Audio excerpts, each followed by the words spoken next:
ಶಾಂತಿ. ಮಧುರಾತಿ ಮಧುರ ಶಿವ ಪರಮಾತ್ಮ ತಂದೆಯ ಮಧುರ ಮಹಾವಾಕ್ಯವನ್ನು ಕೇಳೋಣ. ಇಂದಿನ ಮುರಳಿಯ ದಿನಾಂಕವಾಗಿದೆ 20/7/2025. ಪ್ರಾತಃ ಮುರಳಿ ಅವ್ಯಕ್ತ ಬಾಪ್ತಾದ. ರಿವೈಸ್ಡ್ ಡೇಟ್ ಆಗಿದೆ 25/2/2006. ಇಂದು ಉತ್ಸವದ ದಿನ. ಮನಸ್ಸಿನ ಉಮ್ಮಂಗ ಉತ್ಸಾಹದ ಮೂಲಕ ಮಾಯೆಯಿಂದ ಮುಕ್ತರಾಗಿರುವ ವ್ರತವನ್ನು ತೆಗೆದುಕೊಳ್ಳಿ. ದಯಾಹೃದಯಿಗಳಾಗಿ ಮಾಸ್ಟರ್ ಮುಕ್ತಿದಾತರಾಗಿ ಜೊತೆ ಹೋಗಬೇಕೆಂದರೆ ಸಮಾನರಾಗಿ. ಇಂದು 4 ಕಡೆಯ ಅತಿ ಸ್ನೇಹಿ ಮಕ್ಕಳ ಉಮ್ಮಂಗ ಉತ್ಸಾಹ ತುಂಬಿದ ಮಧುರಾತಿ ಮಧುರ ನೆನಪು, ಪ್ರೀತಿ ಹಾಗೂ ಶುಭಾಶಯಗಳು ತಲುಪುತ್ತಿವೆ. ಪ್ರತಿಯೊಬ್ಬರ ಮನಸ್ಸಿನಲ್ಲಿ ಬಾಪ್ದಾದಾರವರ ಜನ್ಮದಿನದ ಉಮ್ಮಂಗದಿಂದ ಕೂಡಿದ ಶುಭಾಶಯಗಳು ಸಮಾವೇಶವಾಗಿದೆ. ತಾವೆಲ್ಲರೂ ಸಹ ವಿಶೇಷವಾಗಿ ಇಂದು ಶುಭಾಶಯಗಳನ್ನು ಕೊಡಲು ಬಂದಿದ್ದೀರೋ ಅಥವಾ ತೆಗೆದುಕೊಳ್ಳಲು ಬಂದಿದ್ದೀರೋ? ಬಾಪ್ದಾದಾರವರು ಸಹ ಪ್ರತಿಯೊಬ್ಬ ಅಗಲಿ ಹೋಗಿ ಮರಳಿ ಸಿಕ್ಕಿರುವ ಮುದ್ದು ಮಕ್ಕಳಿಗೆ ಮಕ್ಕಳ ಜನ್ಮದಿನದ ಪದುಮಾಪದಂ ಶುಭಾಶಯಗಳನ್ನು ನೀಡುತ್ತಿದ್ದಾರೆ. ಇಂದಿನ ದಿನದ ವಿಶೇಷತೆ ಏನೆಂದರೆ, ಯಾವುದು ಇಡೀ ಕಲ್ಪದಲ್ಲಿಯೇ ಇಲ್ಲವೋ ಅದು ಇಂದು ಇದೆ. ಅಂದರೆ ಇಂದು ತಂದೆ ಮತ್ತು ಮಕ್ಕಳ ಜನ್ಮದಿನವು ಜೊತೆಯಲ್ಲಿದೆ. ಇದಕ್ಕೆ ವಿಚಿತ್ರ ಜಯಂತಿ ಎಂದು ಹೇಳಲಾಗುತ್ತದೆ. ಇಡೀ ಕಲ್ಪದಲ್ಲಿ ಸುತ್ತಾಡಿ ನೋಡಿ, ಇಂತಹ ಜಯಂತಿಯನ್ನು ಎಂದಾದರೂ ಆಚರಣೆ ಮಾಡಿದ್ದೀರಾ? ಆದರೆ ಇಂದು ಬಾಪ್ದಾದ ಮಕ್ಕಳ ಜಯಂತಿಯನ್ನು ಆಚರಿಸುತ್ತಿದ್ದಾರೆ ಮತ್ತು ಮಕ್ಕಳು ಬಾಪ್ದಾದರವರ ಜಯಂತಿಯನ್ನು ಆಚರಿಸುತ್ತಿದ್ದೀರಿ. ಹೆಸರಂತೂ ಶಿವ ಜಯಂತಿ ಎಂದು ಹೇಳುತ್ತಾರೆ. ಆದರೆ ಇದು ಎಂತಹ ಜಯಂತಿಯಾಗಿದೆ? ಒಂದೇ ಜಯಂತಿಯಲ್ಲಿ ಬಹಳ ಜಯಂತಿಗಳು ಸಮಾವೇಶವಾಗಿವೆ. ನಾವು ತಂದೆಗೆ ಶುಭಾಶಯಗಳನ್ನು ಕೊಡಲು ಬಂದಿದ್ದೇವೆ ಮತ್ತು ತಂದೆಯು ನಮಗೆ ಶುಭಾಶಯಗಳನ್ನು ಕೊಡಲು ಬಂದಿದ್ದಾರೆಂದು ತಮ್ಮೆಲ್ಲರಿಗೂ ಬಹಳ ಖುಷಿಯಾಗುತ್ತಿದೆಯಲ್ಲವೇ? ಏಕೆಂದರೆ ತಂದೆ ಮತ್ತು ಮಕ್ಕಳದು ಒಟ್ಟಿಗೆ ಜನ್ಮದಿನವಾಗುವುದು. ಇದು ಅತಿ ಪ್ರೀತಿಯ ಸಂಕೇತವಾಗಿದೆ. ತಂದೆಯು ಮಕ್ಕಳಿಲ್ಲದೆ ಏನೂ ಮಾಡಲು ಸಾಧ್ಯವಿಲ್ಲ ಮತ್ತು ಮಕ್ಕಳು ತಂದೆಯಿಲ್ಲದೆ ಏನೂ ಮಾಡಲು ಸಾಧ್ಯವಿಲ್ಲ. ಜನ್ಮವು ಒಟ್ಟಿಗೆ ಆಗಿದೆ ಮತ್ತು ಸಂಗಮ ಯುಗದಲ್ಲಿ ಇರುವುದು ಸಹ ಒಟ್ಟಿಗೆ. ಏಕೆಂದರೆ ತಂದೆ ಮತ್ತು ಮಕ್ಕಳು ಕಂಬೈನ್ಡ್ ಆಗಿದ್ದೀರಿ. ವಿಶ್ವ ಕಲ್ಯಾಣದ ಕಾರ್ಯವು ಸಹ ಒಟ್ಟಿಗೆ ಇದೆ. ತಂದೆಯೊಬ್ಬರೇ ಮಾಡಲು ಸಾಧ್ಯವಿಲ್ಲ ಅಥವಾ ಕೇವಲ ಮಕ್ಕಳೇ ಮಾಡುವುದಕ್ಕೂ ಸಾಧ್ಯವಿಲ್ಲ. ಜೊತೆಯಲ್ಲಿ ನಡೆಯುತ್ತದೆ ಮತ್ತು ತಮ್ಮ ಪ್ರತಿಜ್ಞೆಯಾಗಿದೆ. ಜೊತೆಯಲ್ಲಿಯೇ ಇರುತ್ತೇವೆ, ಜೊತೆಯಲ್ಲಿಯೇ ನಡೆಯುತ್ತೇವೆ, ಜೊತೆಯಲ್ಲಿಯೇ ನಡೆಯುತ್ತಿರುತ್ತಿರಲ್ಲವೇ? ಪ್ರತಿಜ್ಞೆ ಇದೆಯಲ್ಲವೇ? ತಂದೆ ಮತ್ತು ಮಕ್ಕಳ ಇಷ್ಟೊಂದು ಪ್ರೀತಿಯನ್ನು ಎಲ್ಲಿಯಾದರೂ ನೋಡಿದ್ದೀರಾ ಅಥವಾ ಅನುಭವ ಮಾಡುತ್ತಿದ್ದೀರಾ? ಆದ್ದರಿಂದ ಈ ಸಂಗಮ ಯುಗಕ್ಕೆ ಮಹತ್ವಿಕೆ ಇದೆ ಮತ್ತು ಇದೇ ಮಿಲನದ ನೆನಪಾರ್ಥವು ಭಿನ್ನ ಭಿನ್ನ ಮೇಳಗಳಲ್ಲಿ ಮಾಡಲ್ಪಟ್ಟಿದೆ. ಈ ಶಿವ ಜಯಂತಿಯ ದಿನದಂದು ಭಕ್ತರು ಬನ್ನಿ ಎಂದು ಕೂಗುತ್ತಿದ್ದಾರೆ. ಯಾವಾಗ ಬರುವರೋ, ಹೇಗೆ ಬರುವರೋ ಎಂಬುದನ್ನೇ ಯೋಚಿಸುತ್ತಿದ್ದಾರೆ. ಆದರೆ ನೀವು ಮಿಲನವನ್ನು ಆಚರಿಸುತ್ತಿದ್ದೀರಿ. ಬಾಪ್ದಾದಾರವರಿಗೆ ಭಕ್ತರ ಮೇಲೆ ಸ್ನೇಹವೂ ಇದೆ, ದಯೆಯೂ ಬರುತ್ತದೆ. ಎಷ್ಟೊಂದು ಪ್ರಯತ್ನ ಪಡುತ್ತಾರೆ, ಹುಡುಕುತ್ತಿರುತ್ತಾರೆ. ಆದರೆ ತಾವು ಹುಡುಕಿದಿರಾ ಅಥವಾ ತಂದೆಯು ತಮ್ಮನ್ನು ಹುಡುಕಿದರೆ? ಯಾರು ಹುಡುಕಿದಿರಿ? ತಾವಂತೂ ಎಲ್ಲ ಕಡೆ ಸುತ್ತಾಡುತ್ತಲೇ ಇದ್ದೀರಿ. ಆದರೆ ತಂದೆಯನ್ನು ನೋಡಿ. ಮಕ್ಕಳನ್ನು ಯಾವುದೇ ಮೂಲೆಗಳಲ್ಲಿ ಬಚ್ಚಿಟ್ಟುಕೊಂಡಿರಬಹುದು. ಎಲ್ಲರನ್ನು ಆರಿಸಿಕೊಂಡರೂ ಭಾರತದ ಅನೇಕ ರಾಜ್ಯಗಳಿಂದ ಬಂದಿದ್ದೀರಿ. ಆದರೆ ವಿದೇಶವು ಕಡಿಮೆ ಇಲ್ಲ. 100 ದೇಶಗಳಿಂದ ಬಂದು ಬಿಟ್ಟಿದ್ದಾರೆ. ಮತ್ತು ಏನು ಪರಿಶ್ರಮ ಪಟ್ಟಿರಿ? ತಂದೆಯ ಮಕ್ಕಳಾಗುವುದರಲ್ಲಿ ಯಾವ ಪರಿಶ್ರಮ ಪಟ್ಟಿರಿ? ಪರಿಶ್ರಮವಾಯಿತೇ? ಪರಿಶ್ರಮ ಪಟ್ಟಿರಾ? ಯಾರು ಪರಿಶ್ರಮ ಪಟ್ಟಿರಿ? ಅವರು ಕೈಯನ್ನೆತ್ತಿರಿ. ತಂದೆಯನ್ನು ಭಕ್ತಿಯಲ್ಲಿ ಹುಡುಕಿದಿರಿ. ಆದರೆ ಯಾವಾಗ ತಂದೆಯು ಹುಡುಕಿದರೋ ಅನಂತರ ಪರಿಶ್ರಮ ಪಟ್ಟಿರಾ? ಸೆಕೆಂಡಿನಲ್ಲಿ ಸಂಪಾದನೆ ಮಾಡಿಕೊಂಡಿರಿ. ಒಂದು ಶಬ್ದದಲ್ಲಿಯೇ ಸಂಪಾದನೆಯಾಗಿ ಬಿಟ್ಟಿತು. ಆ ಒಂದು ಶಬ್ದ ಯಾವುದು? ನನ್ನವರು, ಮಕ್ಕಳು, ನನ್ನ ಬಾಬಾ ಎಂದು ಹೇಳಿದಿರಿ ಮತ್ತು ನನ್ನ ಮಕ್ಕಳೇ ಎಂದು ತಂದೆಯು ಹೇಳಿದರು. ಸಂಪಾದನೆಯಾಗಿ ಬಿಟ್ಟಿತು. ಇದು ಸಸ್ತಾ ವ್ಯಾಪಾರವೇ ಅಥವಾ ಕಷ್ಟವೇ? ಸಸ್ತಾ ಅಲ್ಲವೇ? ಸ್ವಲ್ಪ ಪರಿಶ್ರಮವಾಗುತ್ತದೆ ಎಂದು ತಿಳಿದುಕೊಳ್ಳುತ್ತೀರೋ? ಅವರು ಕೈ ಎತ್ತಿರಿ. ಕೆಲವೊಮ್ಮೆ ಪರಿಶ್ರಮವಾಗುತ್ತದೆಯಲ್ಲವೇ ಅಥವಾ ಇಲ್ಲವೇ? ಸಹಜವಾಗಿದೆ. ಆದರೆ ತನ್ನ ನಿರ್ಬಲತೆಗಳು ಪರಿಶ್ರಮದ ಅನುಭವ ಮಾಡಿಸುತ್ತದೆ. ಬಾಪ್ತಾದ ನೋಡುತ್ತಾರೆ. ಭಕ್ತರು ಸಹ ಯಾರು ಸತ್ಯ ಭಕ್ತರಿದ್ದಾರೆಯೋ, ಸ್ವಾರ್ಥ ಭಕ್ತರಲ್ಲವೋ, ಅವರು ಇಂದಿನ ದಿನದಂದು ಬಹಳ ಪ್ರೀತಿಯಿಂದ ವ್ರತವನ್ನಿಟ್ಟುಕೊಳ್ಳುತ್ತಾರೆ. ತಾವೆಲ್ಲರೂ ಸಹ ವ್ರತವನ್ನು ತೆಗೆದುಕೊಂಡಿದ್ದೀರಿ. ಅವರು ಕೆಲವೇ ದಿನಗಳ ವ್ರತವನ್ನಿಡುತ್ತಾರೆ ಮತ್ತು ತಾವೆಲ್ಲರೂ ಇಂತಹ ವ್ರತವನ್ನಿಟ್ಟುಕೊಳ್ಳುತ್ತೀರಿ. ಯಾವುದು ಈಗಿನ ವ್ರತವು 21 ಜನ್ಮಗಳವರೆಗೆ ಸ್ಥಿರವಾಗಿರುತ್ತದೆ. ಅವರು ಪ್ರತಿ ವರ್ಷ ಆಚರಿಸುತ್ತಾರೆ, ವ್ರತವನ್ನಿಟ್ಟುಕೊಳ್ಳುತ್ತಾರೆ. ಆದರೆ ತಾವು ಕಲ್ಪದಲ್ಲಿ ಒಂದೇ ಬಾರಿ ವ್ರತ ತೆಗೆದುಕೊಳ್ಳುತ್ತೀರಿ. ಇದರಿಂದ ಮತ್ತೆ 21 ಜನ್ಮಗಳವರೆಗೆ ಮನಸ್ಸಿನಿಂದಾಗಲಿ ತನುವಿನಿಂದಾಗಲಿ ವ್ರತವನ್ನಿಟ್ಟುಕೊಳ್ಳುವ ಅವಶ್ಯಕತೆ ಇರುವುದಿಲ್ಲ. ವ್ರತವನ್ನಂತೂ ತಾವು ಸಹ ತೆಗೆದುಕೊಳ್ಳುತ್ತೀರಿ. ಯಾವ ವ್ರತ ತೆಗೆದುಕೊಂಡಿದ್ದೀರಿ? ಪವಿತ್ರ ವೃತ್ತಿ, ದೃಷ್ಟಿ, ಕೃತಿ, ಪವಿತ್ರ ಜೀವನದ ವ್ರತವನ್ನು ತೆಗೆದುಕೊಂಡಿದ್ದೀರಿ. ಜೀವನವೇ ಪವಿತ್ರವಾಯಿತು. ಪವಿತ್ರತೆಯು ಕೇವಲ ಬ್ರಹ್ಮಚರ್ಯದಲ್ಲ, ಆದರೆ ಜೀವನದಲ್ಲಿ ಆಹಾರ, ವ್ಯವಹಾರ, ಸಂಸಾರ, ಸಂಸ್ಕಾರ ಎಲ್ಲವೂ ಪವಿತ್ರವಾಗಿರಲಿ. ಇಂತಹ ವ್ರತ ತೆಗೆದುಕೊಂಡಿದ್ದೀರಲ್ಲವೇ? ತೆಗೆದುಕೊಂಡಿದ್ದೀರಾ?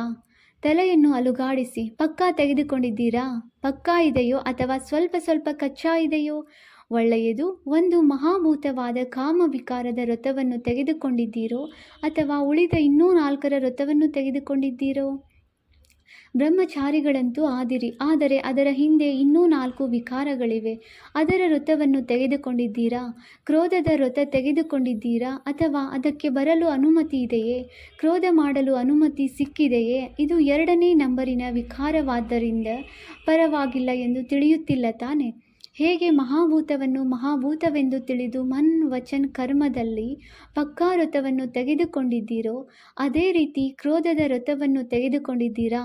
ನಾವು ಕ್ರೋಧದ ಮಕ್ಕಳು, ಮರಿಗಳು. ಅದರ ಹಿಂದೆ ಇವೆ ಲೋಭ, ಮೋಹ, ಅಹಂಕಾರ. ಅದರದ್ದು ವ್ರತ ತೆಗೆದುಕೊಂಡಿದ್ದೇವೆ ಎಂದು ತಿಳಿಯುತ್ತಾರೆ. ಆದರೆ ಇಂದು ಕ್ರೋಧದ ಬಗ್ಗೆ ಕೇಳುತ್ತಿದ್ದೇವೆ. ಯಾರು ಕ್ರೋಧ ವಿಕಾರದ ಪೂರ್ಣ ವ್ರತ ತೆಗೆದುಕೊಂಡಿದ್ದೀರಿ? ಮನಸ್ಸಿನಲ್ಲಿಯೂ ಕ್ರೋಧವಿಲ್ಲ, ಹೃದಯದಲ್ಲಿಯೂ ಕ್ರೋಧದ ಫೀಲಿಂಗ್ ಬರುವುದಿಲ್ಲ. ಈ ರೀತಿ ಇದೆಯೇ? ಇಂದು ಶಿವ ಜಯಂತಿಯಲ್ಲವೇ? ಭಕ್ತರು ವ್ರತವನ್ನಿಟ್ಟುಕೊಳ್ಳುತ್ತಾರೆ ಅಂದಾಗ ಬಾಪ್ದಾದಾರವರು ಸಹ ವ್ರತವನ್ನು ಕೇಳುತ್ತೇವೆ ಅಲ್ಲವೇ? ಸ್ವಪ್ನದಲ್ಲಿಯೂ ಕ್ರೋಧದ ಅಂಶ ಬರುವುದಿಲ್ಲವೆಂದು ತಿಳಿಯುತ್ತೀರೋ? ಅವರು ಕೈ ಎತ್ತಿ. ಬರುವುದಿಲ್ಲ ತಾನೆ? ಬರಲು ಸಾಧ್ಯವಿಲ್ಲ ಅಲ್ಲವೇ? ಇವರ ಭಾವಚಿತ್ರವನ್ನು ತೆಗೆಯಿರಿ. ಯಾರೆಲ್ಲ ಕೈ ಎತ್ತಿದ್ದೀರೋ ಅವರ ಭಾವಚಿತ್ರ ತೆಗೆಯಿರಿ. ಏತಕ್ಕಾಗಿ? ಏಕೆಂದರೆ ತಾವು ಕೈ ಎತ್ತುವುದನ್ನು ಬಾಪ್ದಾದ ಒಪ್ಪುವುದಿಲ್ಲ. ತಮ್ಮ ಜೊತೆಗಾರರಿಂದಲೂ ಸರ್ಟಿಫಿಕೇಟ್ ತೆಗೆದುಕೊಂಡ ಮೇಲೆ ಬಹುಮಾನ ಕೊಡುತ್ತಾರೆ. ಇದು ಒಳ್ಳೆಯ ಮಾತಾಗಿದೆ. ಏಕೆಂದರೆ ಬಾಪ್ದಾದ ನೋಡಿದರು. ಕ್ರೋಧದ ಅಂಶಗಳಾದ ಈರ್ಷೆ, ದ್ವೇಷವೂ ಸಹ ಕ್ರೋಧದ ಮಕ್ಕಳು, ಮರಿಗಳಾಗಿವೆ.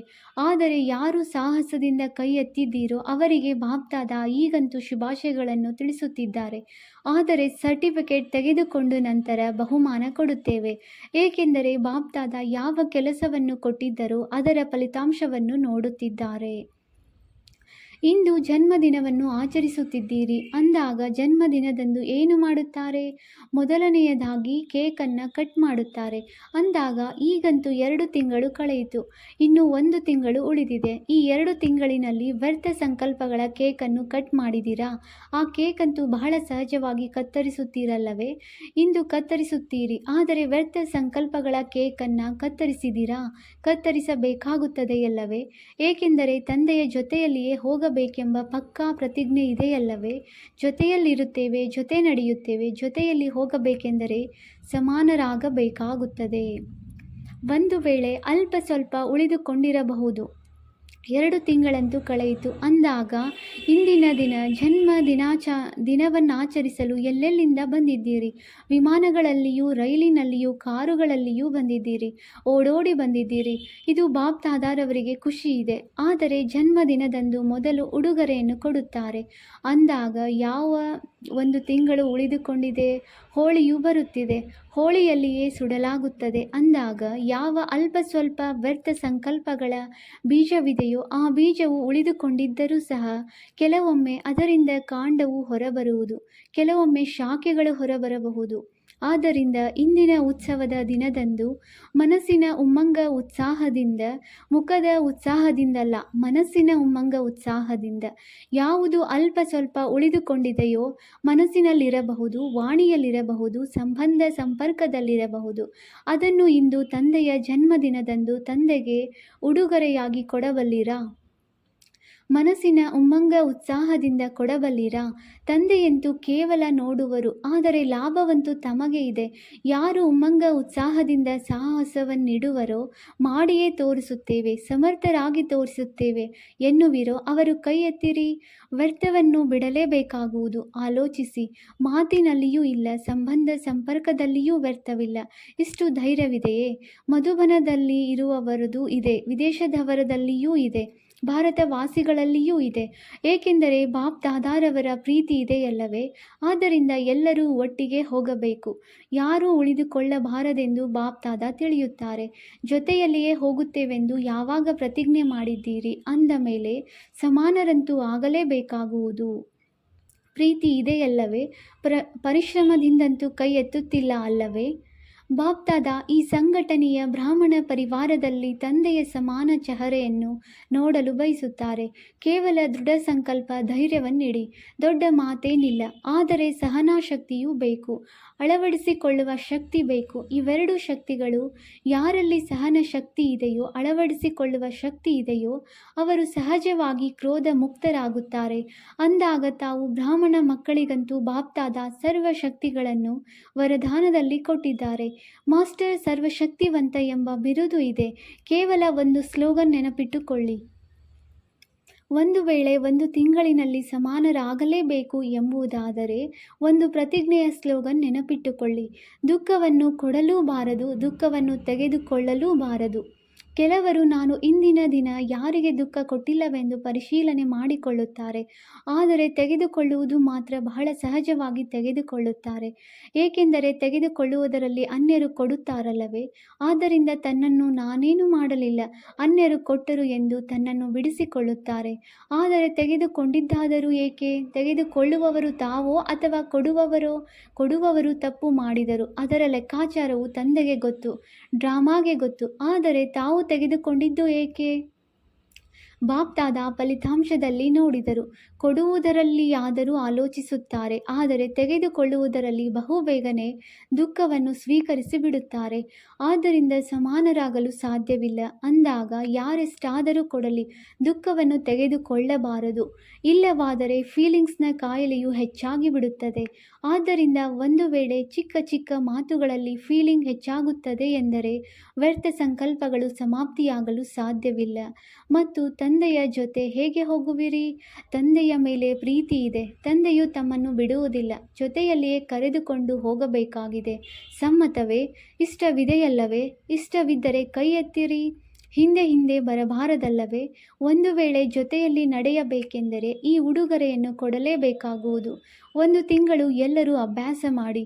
ದುಃಖವನ್ನು ಕೊಡಬಾರದು, ದುಃಖವನ್ನು ತೆಗೆದುಕೊಳ್ಳಬಾರದು. ನಾನೇನೂ ಕೊಡಲಿಲ್ಲ, ಅವರು ತೆಗೆದುಕೊಂಡು ಬಿಟ್ಟರು ಎಂದು ಹೇಳುವಂತಿಲ್ಲ.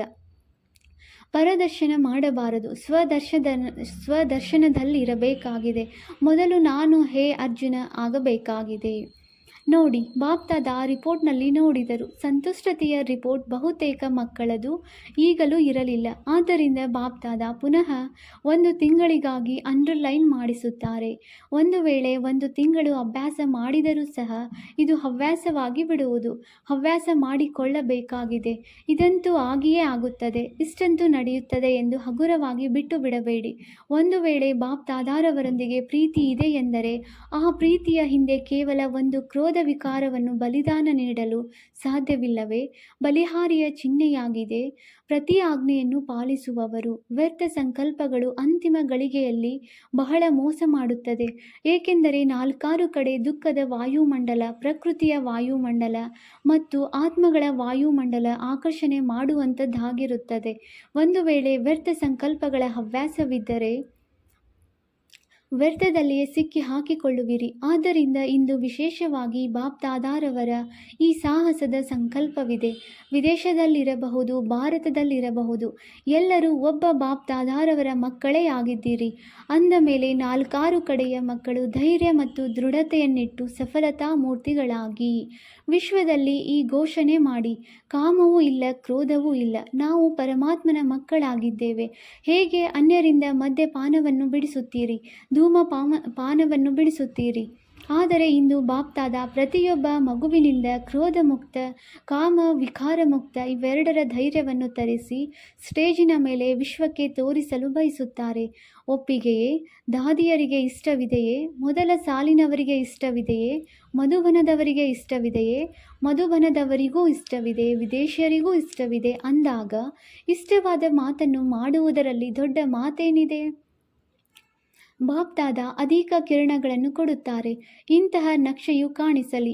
ಇದು ಆಶೀರ್ವಾದವನ್ನು ಕೊಡುವ ಮತ್ತು ಆಶೀರ್ವಾದಗಳನ್ನು ತೆಗೆದುಕೊಳ್ಳುವ ಬ್ರಾಹ್ಮಣ ಪರಿವಾರವಾಗಿದೆ. ಏಕೆಂದರೆ ಸಮಯವು ಕೂಗುತ್ತಿದೆ. ಬಾಪ್ ದಾದಾರವರ ಬಳಿಯಂತೂ ಅಡ್ವಾನ್ಸ್ ಪಾರ್ಟಿಯವರದು ಹೃದಯದ ಕೂಗು ಕೇಳಿಸುತ್ತಿದೆ. ಮಾಯೆಯು ಈಗ ಸುಸ್ತಾಗಿ ಬಿಟ್ಟಿದೆ. ಅದು ಸಹ ಈಗ ನಮಗೂ ಮುಕ್ತಿ ಕೊಟ್ಟು ಬಿಡಿ ಎಂದು ಬಯಸುತ್ತಿದೆ. ಮುಕ್ತಿಯನ್ನು ಕೊಡುತ್ತೀರಿ, ಆದರೆ ಮಧ್ಯ ಮಧ್ಯದಲ್ಲಿ ಸ್ವಲ್ಪ ಗೆಳೆತನ ಬೆಳೆಸಿ ಬಿಡುತ್ತೀರಿ. ಏಕೆಂದರೆ 63 ಜನ್ಮಗಳಿಂದ ಗೆಳೆತನೆ ಆಗಿತ್ತಲ್ಲವೇ ಅಂದಾಗ ಬಾಪ್ದಾದ ಹೇಳುತ್ತಾರೆ, ಮಾಸ್ಟರ್ ಮುಕ್ತಿದಾತರೇ, ಈಗ ಎಲ್ಲರಿಗೆ ಮುಕ್ತಿ ಕೊಡಿ. ಏಕೆಂದರೆ ಇಡೀ ವಿಶ್ವಕ್ಕೆ ಏನಾದರೊಂದು ಪ್ರಾಪ್ತಿಯ ಅಂಚಲಿಯನ್ನು ನೀಡಬೇಕಾಗಿದೆ. ಎಷ್ಟೊಂದು ಕೆಲಸ ಮಾಡಬೇಕಾಗಿದೆ. ಏಕೆಂದರೆ ಈ ಸಮಯದಲ್ಲಿ ಸಮಯವು ತಮ್ಮ ಜೊತೆಗಾರನದಾಗಿದೆ. ಸರ್ವ ಆತ್ಮರು ಮುಕ್ತಿಯಲ್ಲಿ ಹೋಗಲೇಬೇಕಾಗಿದೆ. ಆ ಸಮಯವಾಗಿದೆ. ಇನ್ನು ಬೇರೆ ಸಮಯದಲ್ಲಿ ಒಂದು ವೇಳೆ ತಾವು ಪುರುಷಾರ್ಥ ಮಾಡಿದರೂ ಸಹ ಅದು ಸಮಯವಲ್ಲ. ಆದ್ದರಿಂದ ತಾವು ಕೊಡಲು ಸಾಧ್ಯವಿಲ್ಲ.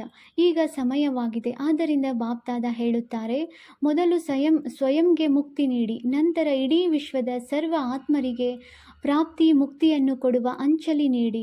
ಅವರು ಕೂಗುತ್ತಿದ್ದಾರೆ. ತಮಗೆ ದುಃಖಿಗಳ ಆ ಕೂಗಿನ ಶಬ್ದವು ಕೇಳಿ ಬರುತ್ತಿಲ್ಲವೇ? ಒಂದು ವೇಳೆ ತಮ್ಮದರಲ್ಲಿಯೇ ತತ್ಪರರಾಗಿದ್ದರೆ ಅದು ಕೇಳಿ ಬರುವುದಿಲ್ಲ. ಪದೇ ಪದೇ ದುಃಖಿಗಳ ಮೇಲೆ ದಯೆ ತೋರಿಸಿ ಎಂದು ಗೀತೆಯನ್ನು ಹಾಡುತ್ತಿದ್ದಾರೆ. ಈಗಿನಿಂದಲೂ ದಯಾಳು, ಕೃಪಾಳು, ಕರುಣಾಳು ಸಂಸ್ಕಾರವನ್ನು ಬಹಳ ಕಾಲದಿಂದ ತುಂಬಿಸಿಕೊಳ್ಳಲಿಲ್ಲವೆಂದರೆ ತಮ್ಮ ಜಡಚಿತ್ರದಲ್ಲಿ ಆ ದಯೆ, ಕೃಪೆ, ಕರುಣೆಯ ವೈಬ್ರೇಷನ್ ಹೇಗೆ ತುಂಬುವುದು? ಡಬಲ್ ವಿದೇಶಿಯರು ತಿಳಿದುಕೊಳ್ಳುತ್ತಾರೆ. ತಾವು ಸಹ ದ್ವಾಪರದಲ್ಲಿ ದಯಾಹೃದಯಿಗಳಾಗಿ ಜಡಚಿತ್ರಗಳ ಮೂಲಕ ಎಲ್ಲರಿಗೆ ದಯೆ ತೋರಿಸುತ್ತೀರಲ್ಲವೇ? ತಮ್ಮ ಚಿತ್ರಗಳಲ್ಲಿಯೇ ಅಥವಾ ಕೇವಲ ಭಾರತದವರ ಚಿತ್ರಗಳೋ? ನಮ್ಮ ಚಿತ್ರಗಳಿವೆ ಎಂದು ವಿದೇಶಿಯವರು ತಿಳಿದುಕೊಳ್ಳುತ್ತೀರಾ? ಅಂದ ಮೇಲೆ ಚಿತ್ರಗಳು ಏನನ್ನು ಕೊಡುತ್ತವೆ? ಚಿತ್ರಗಳ ಮುಂದೆ ಹೋಗಿ ಏನನ್ನು ಬೇಡುತ್ತಾರೆ? ದಯೆ ತೋರಿಸಿ, ದಯೆ ತೋರಿಸಿ ಎಂದು ಹೇಳುತ್ತಿರುತ್ತಾರೆ. ಅಂದಾಗ ಈಗ ಸಂಗಮದಲ್ಲಿ ತಾವು ತಮ್ಮ ದ್ವಾಪರ ಕಲಿಯುಗದ ಸಮಯಕ್ಕಾಗಿ ಜಡಚಿತ್ರಗಳ ವಾಯುಮಂಡಲವನ್ನು ತುಂಬಿಸುತ್ತೀರೆಂದರೆ ತಮ್ಮ ಜಡಚಿತ್ರಗಳ ಮೂಲಕ ಅನುಭವ ಮಾಡುತ್ತಾರೆ. ಭಕ್ತರ ಕಲ್ಯಾಣವಾಗುತ್ತದೆಯಲ್ಲವೇ? ಭಕ್ತರು ಸಹ ತಮ್ಮದೇ ವಂಶಾವಳಿಯಲ್ಲವೇ? ತಾವೆಲ್ಲರೂ ಗ್ರೇಟ್ ಗ್ರೇಟ್ ಗ್ರ್ಯಾಂಡ್ ಫಾದರ್ನ ಸಂತಾನರಾಗಿದ್ದೀರಿ. ಅಂದಾಗ ಭಕ್ತರು ಭಲೆ ದುಃಖಿಯಾಗಿರಬಹುದು, ಆದರೆ ಅವರು ತಮ್ಮದೇ ವಂಶಾವಳಿಯಲ್ಲವೇ? ಅವರ ಮೇಲೆ ತಮಗೆ ದಯೆ ಬರುವುದಿಲ್ಲವೇ? ಬರುತ್ತದೆ, ಆದರೆ ಸ್ವಲ್ಪ ಸ್ವಲ್ಪ ಬೇರೆ ಕಡೆ ವ್ಯಸ್ತರಾಗಿ ಬಿಡುತ್ತೀರಿ. ಈಗ ತಮ್ಮ ಪುರುಷಾರ್ಥದಲ್ಲಿ ಹೆಚ್ಚು ಸಮಯವನ್ನು ತೊಡಗಿಸಿಕೊಳ್ಳಬೇಡಿ. ಅನ್ಯರಿಗೆ ಕೊಡುವುದರಲ್ಲಿ ತೊಡಗಿ. ಆಗ ಕೊಡುವುದೇ ತೆಗೆದುಕೊಳ್ಳುವುದಾಗಿ ಬಿಡುತ್ತದೆ. ಚಿಕ್ಕ ಚಿಕ್ಕ ಮಾತುಗಳು ಇಲ್ಲವೇ ಇಲ್ಲ. ಮುಕ್ತಿ ದಿನವನ್ನು ಆಚರಿಸಿ. ಇಂದಿನ ದಿನವನ್ನು ಮುಕ್ತಿ ದಿನವನ್ನಾಗಿ ಆಚರಿಸಿರಿ. ಸರಿಯೇ? ಮೊದಲನೇ ಸಾಲಿನವರಿಗೆ ಒಪ್ಪಿಗೆಯೇ? ಒಪ್ಪಿಗೆಯೇ? ಮಧುಬನದವರಿಗೆ ಒಪ್ಪಿಗೆಯೇ? ಇಂದು ಮಧುಬನದವರು ಬಹಳ ಪ್ರಿಯರೆನಿಸುತ್ತಿದ್ದೀರಿ. ಏಕೆಂದರೆ ಮಧುಬನದವರನ್ನು ಬಹಳ ಬೇಗನೆ ಫಾಲೋ ಮಾಡುತ್ತಾರೆ. ಪ್ರತಿ ಮಾತಿನಲ್ಲಿ ಮಧುಬನದವರನ್ನು ಬಹು ಬೇಗನೆ ಫಾಲೋ ಮಾಡಿಬಿಡುತ್ತಾರೆ. ಅಂದ ಮೇಲೆ ಮಧುಬನದವರು ಮುಕ್ತಿ ದಿನವನ್ನು ಆಚರಿಸುತ್ತೀರೆಂದರೆ ಎಲ್ಲರೂ ನಿಮ್ಮನ್ನು ಫಾಲೋ ಮಾಡುತ್ತಾರೆ. ತಾವು ಮಧುಬನ ನಿವಾಸಿಗಳೆಲ್ಲರೂ ಮಾಸ್ಟರ್ ಮುಕ್ತಿದಾತರಾಗಿದ್ದೀರಿ ಆಗಬೇಕಲ್ಲವೇ? ಎಲ್ಲರೂ ಕೈ ಎತ್ತುತ್ತಿದ್ದಾರೆ. ಒಳ್ಳೆಯದು, ಬಹಳ ಒಳ್ಳೊಳ್ಳೆಯವರಿದ್ದಾರೆ. ಈಗ ಬಾಪ್ದಾದ ಎಲ್ಲರ ಸನ್ಮುಖದಲ್ಲಿರಬಹುದು. ದೇಶ ವಿದೇಶದಲ್ಲಿ ದೂರ ಕುಳಿತು ಕೇಳುತ್ತಿರಬಹುದು, ನೋಡುತ್ತಿರಬಹುದು. ಎಲ್ಲ ಮಕ್ಕಳಿಗೆ ಡ್ರಿಲ್ ಮಾಡಿಸುತ್ತಾರೆ. ಎಲ್ಲರೂ ತಯಾರಿದ್ದೀರಾ? ಎಲ್ಲ ಸಂಕಲ್ಪಗಳನ್ನು ಮರ್ಜ್ ಮಾಡಿದಿರಿ. ಈಗ 1 ಸೆಕೆಂಡಿನಲ್ಲಿ ಮನಸ್ಸು ಬುದ್ಧಿಯ ಮೂಲಕ ತಮ್ಮ ಮಧುರ ಮನೆಯಲ್ಲಿ ತಲುಪಿದಿರಿ. ಈಗ ಪರಮಧಾಮದಿಂದ ತಮ್ಮ ಸೂಕ್ಷ್ಮ ವತನವನ್ನು ತಲುಪಿರಿ. ಈಗ ಸೂಕ್ಷ್ಮ ವತನದಿಂದ ಸ್ಥೂಲ ಸಾಕಾರ ವತನ, ತಮ್ಮ ರಾಜ್ಯವಾದ ಸ್ವರ್ಗವನ್ನು ತಲುಪಿರಿ. ಈಗ ತಮ್ಮ ಪುರುಷೋತ್ತಮ ಸಂಗಮ ಯುಗದಲ್ಲಿ ತಲುಪಿರಿ. ಈಗ ಮಧುಬನದಲ್ಲಿ ಬಂದು ಬಿಡಿ. ಇದೇ ರೀತಿ ಪದೇ ಪದೇ ಸ್ವದರ್ಶನ ಚಕ್ರಧಾರಿಯಾಗಿ ಚಕ್ರವನ್ನು ಸುತ್ತುತ್ತಾ ಇರಿ. ಒಳ್ಳೆಯದು. ಬಾಬಾ 1 ಸೆಕೆಂಡ್ನಲ್ಲಿ ಡ್ರಿಲ್ ಮಾಡಿಸಿದ್ರು. ಎಲ್ಲರೂ 1 ನಿಮಿಷದ ಅನುಭವ ಮಾಡಿ ಮುಂದಿನ ಮುರಳಿಯನ್ನು ಕೇಳಿ. ತುಂಬ ಪವರ್ಫುಲ್ ಅನಿಸುತ್ತೆ. 4 ಕಡೆಯ ಲವ್ಲಿ ಮತ್ತು ಲಕ್ಕಿ ಮಕ್ಕಳಿಗೆ ಸದಾ ಸ್ವರಾಜ್ಯದ ಮೂಲಕ ಸ್ವಪರಿವರ್ತನೆ ಮಾಡಿಕೊಳ್ಳುವ ರಾಜ ಮಕ್ಕಳಿಗೆ ಸದಾ ದೃಢತೆಯ ಮೂಲಕ ಸಫಲತೆಯನ್ನು ಪ್ರಾಪ್ತಿ ಮಾಡಿಕೊಳ್ಳುವ ಸಫಲತೆಯ ನಕ್ಷತ್ರಗಳಿಗೆ ಸದಾ ಖುಷಿಯಾಗಿರುವ ಖುಷಿಯ ಅದೃಷ್ಟವಂತ ಮಕ್ಕಳಿಗೆ ಬಾಪ್ತಾದಾರವರ ಇಂದಿನ ಜನ್ಮದಿನದ ತಂದೆ ಮತ್ತು ಮಕ್ಕಳ ಜನ್ಮದಿನದ ಬಹಳ ಬಹಳ ಶುಭಾಶಯಗಳು, ಆಶೀರ್ವಾದಗಳು ಮತ್ತು ನೆನಪು, ಪ್ರೀತಿ. ಇಂತಹ ಶ್ರೇಷ್ಠ ಮಕ್ಕಳಿಗೆ ನಮಸ್ತೆ. ನಾವು ಆತ್ಮೀಯ ಮಕ್ಕಳಿಂದ ಆತ್ಮೀಯ ತಂದೆಗೆ ನೆನಪು, ಪ್ರೀತಿ ಹಾಗೂ ನಮಸ್ತೆ ನಮಸ್ತೆ ನಮಸ್ತೆ. ವರದಾನ: ವಿಶ್ವ ಕಲ್ಯಾಣದ ಜವಾಬ್ದಾರಿ ಎಂದು ತಿಳಿದು ಸಮಯ ಮತ್ತು ಶಕ್ತಿಗಳ ಉಳಿತಾಯ ಮಾಡುವಂತಹ ಮಾಸ್ಟರ್ ರಚಯಿತಾ ಭವ. ವಿಶ್ವದ ಸರ್ವ ಆತ್ಮರು ತಾವು ಶ್ರೇಷ್ಠ ಆತ್ಮರ ಪರಿವಾರ ಆಗಿದೆ. ಎಷ್ಟು ದೊಡ್ಡ ಪರಿವಾರವಿರುತ್ತೆ ಅಷ್ಟು ಉಳಿತಾಯದ ಚಿಂತನೆ ಮಾಡಲಾಗುವುದು. ಆದ್ದರಿಂದ ಸರ್ವ ಆತ್ಮಗಳನ್ನು ಎದುರಿನಲ್ಲಿಟ್ಟುಕೊಂಡು ಸ್ವಯಂವನ್ನು ಬೇಹದ್ದಿನ ಸೇವಾರ್ಥ ನಿಮಿತ್ತ ಎಂದು ತಿಳಿಯುತ್ತಾ ತಮ್ಮ ಸಮಯ ಮತ್ತು ಶಕ್ತಿಗಳನ್ನು ಕಾರ್ಯದಲ್ಲಿ ತೊಡಗಿಸಿ ತಮ್ಮ ಪ್ರತಿಯೇ ಸಂಪಾದಿಸುವುದು, ತಿನ್ನುವುದು ಮತ್ತು ಕಳೆಯುವುದು. ಈ ರೀತಿ ಬೇಜವಾಬ್ದಾರಿಯಾಗಬೇಡಿ. ಸರ್ವ ಖಜಾನೆಗಳ ಉಳಿತಾಯ ಯೋಜನೆ ಮಾಡಿ ಮಾಸ್ಟರ್ ರಚಯಿತಾ ಭವದ ವರದಾನವನ್ನು ಸ್ಮೃತಿಯಲ್ಲಿಟ್ಟು ಸಮಯ ಮತ್ತು ಶಕ್ತಿಯ ಸ್ಟಾಕ್ ಸೇವೆಯ ಪ್ರತಿ ಜಮಾ ಮಾಡಿ. ಸ್ಲೋಗನ್: ಮಹಾದಾನಿ ಅವರೇ ಆಗಿದ್ದಾರೆ, ಯಾರ ಸಂಕಲ್ಪ ಮತ್ತು ಮಾತಿನ ಮೂಲಕ ಎಲ್ಲರಿಗೂ ವರದಾನಗಳ ಪ್ರಾಪ್ತಿ ಮಾಡಿಸುವವರು. ಅವ್ಯಕ್ತ ಸೂಚನೆ: ಸಂಕಲ್ಪ ಶಕ್ತಿಯನ್ನು ಜಮಾ ಮಾಡಿ ಶ್ರೇಷ್ಠ ಸೇವೆಗೆ ನಿಮಿತ್ತರಾಗಿ. ನಿಮ್ಮ ಯಾವ ಸೂಕ್ಷ್ಮ ಶಕ್ತಿಗಳು ಮಂತ್ರಿ ಹಾಗೂ ಮಹಾಮಂತ್ರಿ ಇದ್ದಾರೆ, ಮನಸ್ಸು ಹಾಗೂ ಬುದ್ಧಿ, ಅದನ್ನು ತಮ್ಮ ಆರ್ಡರ್ ಪ್ರಮಾಣ ನಡೆಸಿ. ಒಂದು ವೇಳೆ ಈಗಿನಿಂದ ರಾಜ್ಯ ದರಬಾರು ಸರಿಯಾಗಿದ್ದರೆ ಧರ್ಮರಾಜನ ದರ್ಬಾರಿನಲ್ಲಿ ಹೋಗುವುದಿಲ್ಲ. ಧರ್ಮರಾಜನು ಸಹ ಸ್ವಾಗತ ಮಾಡುವನು. ಆದರೆ ಒಂದು ವೇಳೆ ಕಂಟ್ರೋಲಿಂಗ್ ಪವರ್ ಇಲ್ಲ ಎಂದರೆ ಅಂತಿಮ ಫಲಿತಾಂಶದಲ್ಲಿ ದಂಡಕ್ಕಾಗಿ ಧರ್ಮರಾಜಪುರಿಗೆ ಹೋಗಬೇಕಾಗುವುದು. ಈ ಶಿಕ್ಷೆಗಳು ದಂಡವಾಗಿವೆ. ರಿಫೈನ್: ಪರಿಶುದ್ಧ ಆಗಿಬಿಡಿ, ಆಗ ಫೈನ್ ಕಟ್ಟಬೇಕಾಗಿಲ್ಲ.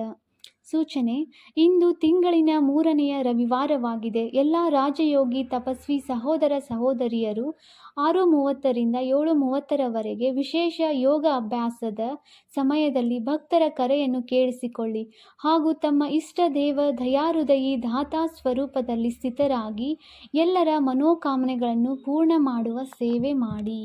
ಓಂ ಶಾಂತಿ.